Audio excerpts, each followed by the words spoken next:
Hello বন্ধুরা, সবাইকে অনেক অনেক স্বাগত জানিয়ে আমি অপর্ণা আজকের ভিডিওটি শুরু করছি। আজকে গোলাপ গাছের খুবই প্রিয় একটি খাবার, যেটা কিন্তু আমরা ফেলে দিই, সেটা গাছে ব্যবহার করে কিন্তু আমরা গাছে প্রচুর পরিমাণে গোলাপ পেতে পারি। আর গোলাপ গাছে এই খাবারটি দিলে ফুলের কালার উজ্জ্বল হয় আর ফুলের সাইজও বড় বড় হয়। আমরা কিন্তু যে জিনিস ফেলে দিই সেই জিনিস দিয়েই কিন্তু ঘরোয়াভাবে অতি সহজেই কিন্তু গোলাপ ফুল ফোটাতে পারি। আমার বাগানে কিন্তু খুব বেশি কেমিক্যাল সার আমি ইউজ করি না, শুধুমাত্র ঘরোয়া জিনিস যেগুলো আমরা ফেলে দিই সেই সমস্ত ফেলে দেওয়া জিনিসগুলো দিয়েই কিন্তু আমি আমার বাগানে ফুল ফোটাই। তার মধ্যে একটি জিনিস আজকে আপনাদের সঙ্গে শেয়ার করব। প্রথমেই আসি গোলাপ গাছে কেমন পরিবেশের মধ্যে আপনারা রাখবেন। শীতের দিনে সারাদিন রোদ্দুর পায় এমন জায়গায় রাখবেন। যদি হাইব্রিড গোলাপ হয় তাহলে আপনি গরমের দিনে একটু শেড এরিয়ায় রাখবেন, আর দেশি গোলাপ হলে আপনার খোলা ছাদের নিচে থাকলেও কোনো অসুবিধা হয় না।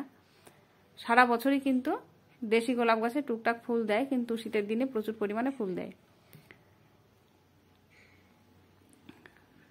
আর যে ফুলটি ফুটে শেষ হয়ে গেছে, মানে শুকিয়ে গেছে, সেখান থেকে আপনারা কেটে বাদ দিয়ে দেবেন, তাহলে সেই গাছে সেখান থেকে আবার নতুন করে কুঁড়ি হবে। আর গোলাপ গাছ, জবা গাছ, এই সমস্ত গাছ কিন্তু প্রচুর পরিমাণে খাবার পছন্দ করে। যে গাছগুলোতে ফুল একটু বেশি হয় তারা একটু খাবার বেশি পছন্দ করে, আর এগুলো শীতকালে যেহেতু ফুল বেশি হয় গোলাপ গাছে, তাই শীতকালে একটু খাবারের পরিমাণটা বেশি দিতে হয়, মানে ঘন ঘন আপনারা সপ্তাহে একদিন অন্তত সর্ষের খোল ভেজানো লিকুইড খাবার সেটা দেবেন। আর যে খাবারটা দেখাচ্ছি এটা 15 দিনে একবার দেবেন।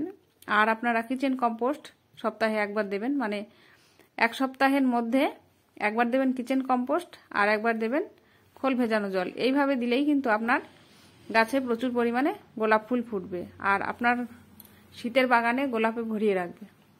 এরকম সুন্দর সুন্দর গোলাপ ফুটলে সবারই ভালো লাগে। শীতের বাগানে গোলাপ থাকবে না তা তো হয় না। সুন্দর সুন্দর গোলাপ আপনিও ফোটান, আর খুব সহজভাবেই ফোটান। এইবার আসি আপনি গোলাপ গাছগুলোর কি যত্ন নেবেন। প্রথমেই আগে যেসব গাছে দেখবেন হাইব্রিড যে গোলাপ গাছ, কলমের গাছ, সেগুলোর কিন্তু এলা ডাল থাকে। এলা ডাল কোনটা সেটা আপনাদের দেখিয়ে দিচ্ছি। কলম যেখানে হয় গাছের, তার ঠিক নিচ থেকে, মানে যেটা জুংলি গাছ, যেটা দেশি গাছ, সেটার থেকে কিন্তু যে ডালটা বেরোয় সেটাই হচ্ছে এলা ডাল। আর এই দেখুন এখানে হচ্ছে কলম করা থাকে, আর তার নিচ থেকে বেরোবে ডালটা যেটা, সেটাই এলা ডাল। আর এলা ডাল চেনার মানে একটি উপায় হচ্ছে সেটা একটু বেশি অন্য সব ডালের থেকে একটু বেশি সতেজ থাকে আর খুব বেশি বাড়ে তাড়াতাড়ি।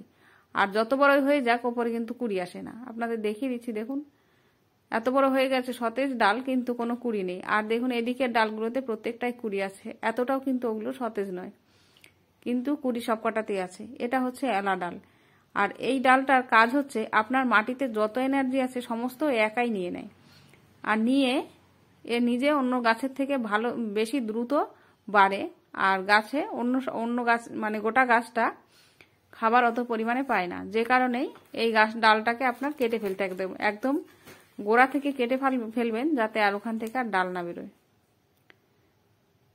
এটাকে বাদ দিয়ে দেবেন। এইবার আমি যে লিকুইড খাবারটা মানে দিয়েছি সেটা দেখাবো।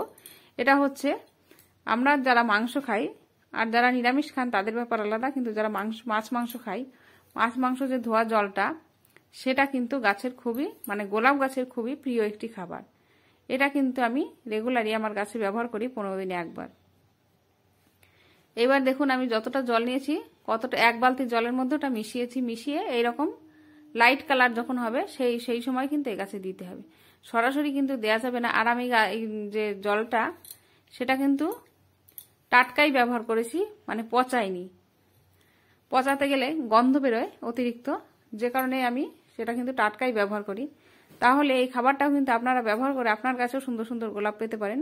আজকের মতো ভিডিওটি এই পর্যন্তই। নমস্কার।